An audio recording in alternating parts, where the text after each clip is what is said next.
السلام عليكم ورحمة الله وبركاته. ازيكم يا حبايبي؟ عاملين ايه؟ يا رب تكونوا بخير وبصحة وبسعادة. النهاردة هنعمل الحواوشي. الحواوشي مقادير النهاردة هي نفس المقادير المتعارف عليها، يمكن ما تكونش مختلفة، لكن الاختلاف البسيط اللي هنعمله ان المكونات بتاعتنا هتبقى جودتها اعلى وهتبقى مضمونة وهتديكم نتيجة افضل من نتيجة المحلات. كمان معانا كيلو من الدقيق هنضيف عليه الخميرة. الخميرة اللي عندنا عبارة عن معلقة كبيرة من الخميرة، وهنضيف 6 معالق من اللبن البودر. لو انت هتستخدمي اللبن كامل الدسم يبقى هتحطي كوباية لبن، هتستغني عن 6 معالق الحليب البودرة، هتحطي مكانهم كوباية لبن هتعجني بيها لبن كامل الدسم. وعندنا معلقة بيكنج باودر ومعلقة توم باودر. كل المعايير اللي معايا معالق كبيرة، كل المعالق اللي انا بتكلم عنها كبيرة، و4 معالق كبيرة من السكر. وهنقلب كل المكونات الجافة دي مع بعض لحد ما يمتزجوا مع بعض كلهم. وعندنا كوباية سمنة، اللي حابب يبدل السمنة بزيت ممكن يستخدم الزيت النباتي او زيت الزيتون، مفيش ادنى مشكلة. انا هحط كوباية السمنة اللي انا مدوبها ومسيحها على النار، وهقلب كل المقادير دي بايدي كلها بصوابعي كده لحد ما كل الدقيق والمكونات الجافة اللي عندي تتشرب من السمنة كلها. عايز كل كمية الدقيق الموجودة تتشرب. افرك الدقيق بالسمنة لغاية ما كل المكونات اللي عندي الجافة تتشرب من السمنة كلها اللي موجودة عندي. هيبقى عندي كيلو دقيق حطينا عليه 6 معالق من الحليب البودرة الكبيرة، و4 معالق من السكر الكبيرة، ومعلقة كبيرة من الملح، و4 معالق كبار من الزيت. يبقى عندي كيلو من الدقيق متعدد الأغراض. عندي كوباية من السمنة السايحة أنا ضفتهم عليه، وقبل ما أضيف السمنة أنا حطيت 6 معالق من الحليب البودرة الكبيرة، و4 معالق سكر كبيرة، وعندي معلقة ملح كبيرة برضو، وعندي معلقة من توم البودر، وعندي معلقة كبيرة من البيكنج باودر. أنا ضفتهم على الخليط ونزلت بكوباية السمنة وفركت كل العجين اللي عندي، الدقيق اللي عندي بالطريقة دي لحد ما يتشرب من السمنة كلها. بعد كده أنا هنزل بمعلقة من الكزبرة الناشفة. الكزبرة الناشفة أنا مش طحينها، أنا مش عايزها مطحونة، أنا عايزها نص جرشة كده، يعني أنا عايزها نص طحنة، ما تكونش طحنة كاملة، عشان تدي التيست والنكهة في العجينة بتاعتي. ونقلبهم مع بعض. هزود كوباية زيت نباتي على السمنة اللي أنا حطيتها وعلى الخليط اللي أنا حطيته، وبدأت إن أنا أفركه بصوابعي وأرجع أفركه تاني لمدة 5 دقايق، بحيث إن هو كل الخليط اللي عندي برضو يتشرب من المكونات السائلة اللي عندي، والدقيق كله ياخد من المادة الدهنية اللي أنا حطيتها، سواء كانت السمنة أو الزيت النباتي.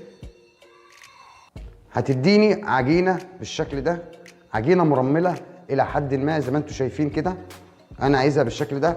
بعد كده أنا هنزل عليهم ب3 كوبايات من المية، بس المية تكون دافية، وهنزل عليهم بالتدريج مش مرة واحدة. هنزل عليهم ب3 كوبايات مية اللي عندي بالتدريج، والمية تكون دافية ما تكونش باردة، وبالتدريج عشان العجين ما يخلفش معايا. على حسب احتياجي للمية أنا هحطه. طبعا ده بيرجع لأن كل نوع دقيق وبيحتاج كمية معينة من المية، يعني بيرجع لجودة الدقيق اللي انت بتستخدميه. ده شكل العجينة بتاعتي، بتمط كده وبتلزق. بعد حوالي ربع ساعة من العجين فيها أنا هضيف عليها حوالي 4 معالق زيت من زيت الزيتون، وهلم العجينة في بعضها بالطريقة دي.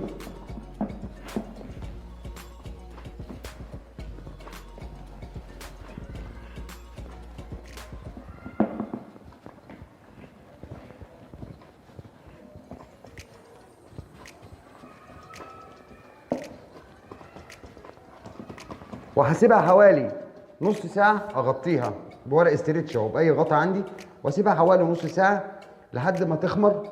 الحشوه بتاعتنا النهارده بتاعه الحواوشي الاسكندراني ممكن تكون مش مختلفه، لكن الفرق بينها وبين الحواوشي اللي بيجي من بره ان الحشوه بتاعتك بتبقى مضمونه، وانت ضمناها بتبقى مكوناتها او الجوده بتاعتها بتبقى اعلى، وحاجه امنه انت بتعمليها في البيت وعلى ايدك، فبتبقى مضمونه وبتبقى مطمنه وانت بتاكلي الحواوشي بتاعك. عندنا نص كيلو من اللحمه المفرومه، انا فرمته في الكبه، ولو ما فيش كبه عند حضرتك انت ممكن تفرميه او تدقيه في الهون على قد ما تقدري وتنعميه. عندنا نص كيلو من البصل او حوالي 400 جرام بصل، يبقى البصل بيبقى اقل من وزن اللحمه بحوالي 100 جرام.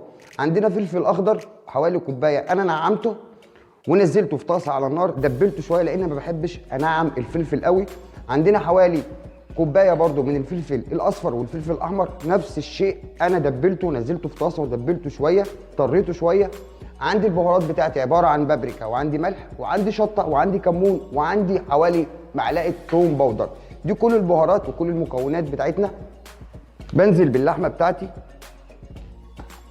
مفرومه، وبنزل عليها بالبصل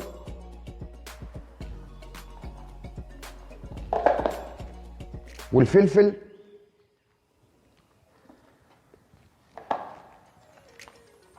كمية الفلفل كلها اللي عندي، وبنزل بالبهارات بتاعتي اللي موجودة كلها، وبدعكها مع بعض كويس جدا، لان الخطوة دي مهمة جدا ان انت تدعكي كل المكونات دي بالبهارات عشان تدينا النكهة بتاعت الحواوشي اللي بيجي من بره. دي اهم خطوه.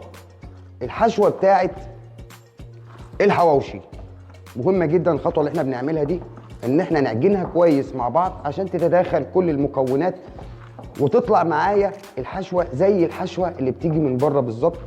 الخطوه دي مهمه جدا زي ما قلت. ده شكل العجينه بتاعتي بعد ما خمرت. انا هحاول ان انا انزلها على رخامه واعجنها كويس، ألمها على بعضها كده واريحها. انا بقطعهم لحوالي 8 حواوشيات، وبكيلو بيعمل معانا 8 قطع. ألمهم كده بايدي واكورهم. دي كبيره شويه،